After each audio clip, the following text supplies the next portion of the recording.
ধুর, আর এই পুরনো ল্যাপটপটা দিয়ে কাজ হচ্ছে না। মাঝে মাঝে মনে হয় এই পুরনো ল্যাপটপটা ফেলে দিই, কিন্তু সেটা ভেবেও কোনো লাভ নেই। সবে 2 মাস হয়েছে একটা নতুন অফিসে আমি কাজ পেয়েছি, আর তার সাথে যেইটুকু স্যালারি আমি পাই তার বেশিরভাগটাই ঘর ভাড়া আর খাওয়া দাওয়াতে চলে যায়। এই করে আর নতুন ল্যাপটপ নেওয়ার কথা ভেবেও নিতে পারছি না।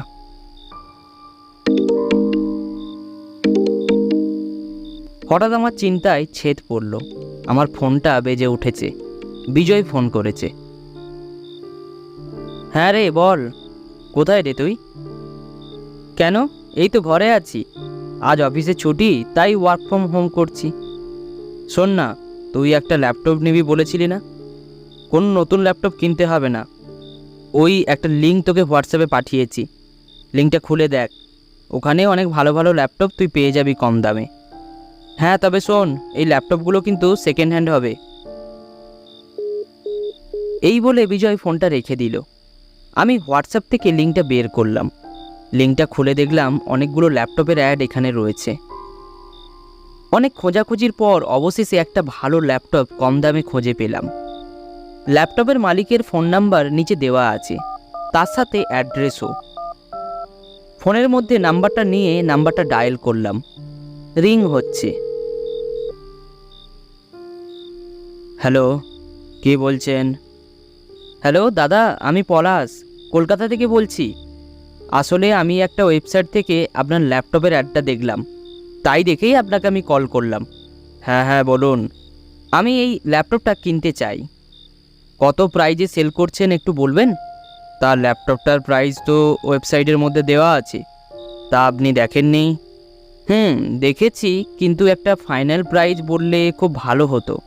ঠিক আছে, আপনি কাল বেলগড়িয়াতে চলে আসুন। আমার বাড়ি একদম স্টেশনের পাশেই। আমি আমার বাড়ির ঠিকানা আপনার নাম্বারে SMS করে সেন্ড করে দিচ্ছি। ল্যাপটপের ডিলটা ফাইনাল করে একটু মনে মনে শান্তি পেলাম। এত কম দামে একটা ল্যাপটপ পেয়ে যাব এটা কখনো ভাবতে পারিনি। পরের দিন সকালে ঘুম থেকে উঠে প্রতিদিনের মতো আমি অফিস চলে গেলাম। অফিসে সারাদিনের কাজের মধ্যে ল্যাপটপটা কখন হাতে পাবো তারই চিন্তা মাথার মধ্যে ঘুরপাক খাচ্ছিল।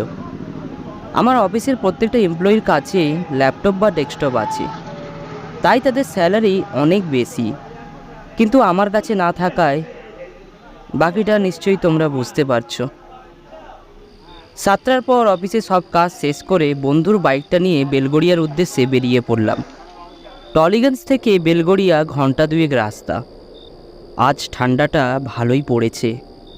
জ্যোৎস্না রাত, শীতল বাতাস গায়ের মধ্যে কাঁটার মতো বিঁধছে। ঘন্টা 2 পর SMS করা অ্যাড্রেসে আমি পৌঁছালাম। ভালো করে তাকিয়ে দেখলাম, ঠিক কাউকে দেখতে পেলাম না। হঠাৎ করে পেছন থেকে একটা লোক আমার নাম ধরে ডাকলো, পলাশবাবু। কে? আমি হতবাক হয়ে পেছনের দিকে তাকালাম। এক অচেনা মুখ আমার পেছনে দাঁড়িয়ে আছে। লোকটার বয়স আন্দাজ 40 কি 42 হবে। লোকটার চোখে আছে মোটা পুরু চশমা। লোকটা কখন পেছনে এসে দাঁড়িয়েছে একটু টের পাইনি। কে আপনি? আমি অনিমেষ, অনিমেষ সর্দার। ল্যাপটপটার অ্যাড্রেস আমি দিয়েছিলাম। কালকে সকালে তো আপনার সাথেই আমার কথা হয়েছিল। আপনার বাড়ি চিনতে অসুবিধে হবে বলে রাস্তায় এসে দাঁড়িয়েছিলাম আর কি। চলুন, আমার বাড়ি এই সামনেই আছে। বাড়িতে এসে জানলাম লোকটার বউ আর ছেলে কোনো একটা দুর্ঘটনায় মারা গিয়েছে। লোকটার সাথে কথা বলে বুঝলাম লোকটা কোনো একটা প্রাইভেট অফিসে জব করে। নানা কথাবার্তার পর উনি ল্যাপটপটা আমার হাতে দিলেন। ল্যাপটপটা দেখে আমার খুব একটা পুরনো বলে মনে হলো না।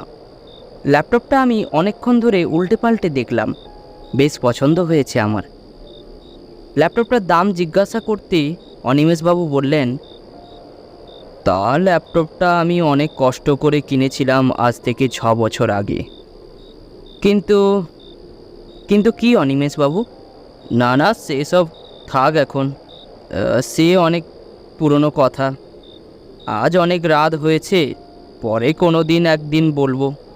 আপনি কাজের জন্য নিচ্ছেন, আপনার কাছে আমি বেশি দাম নেব না। ওয়েবসাইটে লিখেছিলাম 30,000 টাকা এই ল্যাপটপটির দাম, কিন্তু আপনার সাথে কথা বলে বুঝলাম আপনি খুব ভালো মানুষ। আপনি আমাকে 20,000 টাকা দিলেই হবে। আমি ওনার কথা শুনে খুব খুশি হলাম। আমি আর কিছু বললাম না। খুব ভালোই হলো, এই টানাপোড়েনের সময় একটা ভালো ল্যাপটপ কম দামে পাওয়া গেছে। এটা আমার কাছে খুব একটা ভাগ্যের ব্যাপার। অনিমেষবাবু টাকা মিটিয়ে আমি ল্যাপটপটা সাথে করে বাড়ি চলে এলাম। যখন ওনার বাড়ি থেকে বেরিয়ে এলাম তখন রাত প্রায় 10:30। রাতে যখন বাইক চালাচ্ছি তখন ঠান্ডা শীতল বাতাস সারা শরীরে একটি শিহরণ ফুটিয়ে তুলছে। এখন আমার অফিসে কোনো কষ্ট হয় না।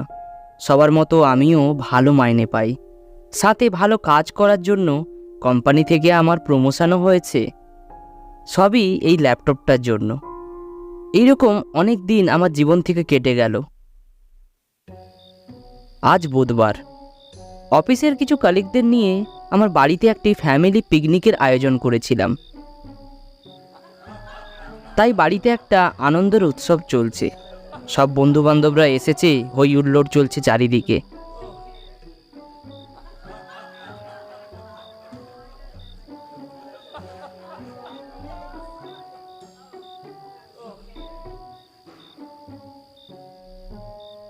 হঠাৎ আমার খাস দোষ বিজয় আমাকে ডেকে পাঠালো। এই পলাশ, এদিকে শোন। এই ল্যাপটপটা তুই কাউকে দিয়েছিলি? না না, কেন বলতো? তোর এই ল্যাপটপটার মধ্যে এই ফাইলটা দেখ। আমি ব্যস্ত হয়ে ল্যাপটপটা স্ক্রিনের দিকে চোখ রাখলাম। দেখলাম কতগুলো ভিডিও, কিন্তু এই ভিডিওগুলো তো আমি আগে কখনো দেখিনি। একটা ভিডিও পলাশ চালু করলো, আর আমি যা দেখলাম তাতে আমার পায়ের মাটি যেন কয়েক মুহূর্তের জন্য সরে গেল। পলাশ ভিডিওটা ডেট বের করলো। ডেটটা আমি দেখে আরও বেশি অবাক হয়ে গেলাম। 2018 সালের মে মাসের এটা ভিডিও, মানে 6 বছর আগে। আমি আর পলাশ দেরি করলাম না, দুজন মিলে গাড়ি নিয়ে বেরিয়ে পড়লাম। গন্তব্য একটাই, অনিমেষবাবুর বাড়ি। রাস্তায় যেতে যেতে সেদিনের কথাগুলো আমার খুব বেশি মনে পড়ছিল। লোকটা বড্ড ভালো ছিল, কিন্তু সেদিন আমার কি হয়েছিল? নানা কথা ভাবতে ভাবতে আমি লোকটাকে মানে অনিমেষবাবুর বাড়ির সামনে চলে এলাম। বাড়ির দরজার সামনে এসে দেখি বাড়িটা খুব পুরনো হয়ে গেছে। দরজায় মোটা পুরো ধুলোর আস্তরণ, আর দরজার মধ্যে একটা জংধরা তালাও ঝুলছে। কিন্তু 3-4 মাস আগে যখন আমি ল্যাপটপটা নিতে এসেছিলাম তখন বাড়িটা একদম নতুন ছিল। কিন্তু আজ এমন মানে কি করে হলো? আশেপাশে খুঁজে একটা বাড়ির দরজায় গিয়ে টোকা মারলাম। একটা মধ্যবয়স্ক লোক আমাদের আওয়াজ শুনে বেরিয়ে এলো। তাকে অনিমেষবাবুর কথা জিজ্ঞাসা করতে সে আমাদের তার বাড়ির ভেতরে ডাকলো। তিনার মুখে যা শুনলাম তা অনেকটা এই রকম। অনিমেষবাবু মালদার বাসিন্দা। কলকাতায় এসে বাড়ি কিনে বউ বাচ্চা নিয়ে সুখে সংসার করত। টাকা পয়সার অভাব ছিল না তার, গাড়ি বাড়ি সব কিছুই ছিল। কিন্তু এক রাতে অনিমেষবাবুর বাড়িতে কয়েকজন লোক ঢোকে। বলা বাহুল্য কয়েকজন ডাকাতের দল।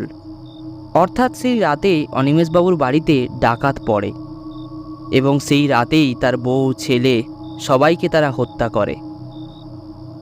আমরা জিজ্ঞাসা করলাম কবে এই ঘটনাটা ঘটেছে। তিনি বললেন আজ থেকে প্রায় 6 বছর আগে। এই কথা শুনে আমাদের পা হাত পুরো ঠান্ডা হয়ে গেল। মনের মধ্যে তখন একটু ভয় কাজ করছিল ঠিকই, কিন্তু মাথার মধ্যে তখন একটা অন্য কথা ঘুরপাক খাচ্ছে। ল্যাপটপে যে ভিডিওটা আমরা দেখেছিলাম তাতে অনিমেষবাবুর ল্যাপটপে কিছু কাজ করছিলেন। একসময় সে সুযোগ বুঝে ছুরি বসিয়ে দেয় অনিমেষবাবুর গলায়, আর যখন লোকটা হত্যা করছিল তখন তার মুখের মধ্যে ঢাকা থাকা কাপড়টা খুলে যায়। এর ফলে তার মুখটা ক্যামেরায় ভেসে ওঠে। সেই প্রমাণ নিয়ে আমরা পুলিশের কাছে সেই রাতেই গিয়েছিলাম। অবশেষে সেই খুনি ধরা পড়ে এবং অনিমেষবাবু ও তার পরিবার সঠিক বিচার পায়।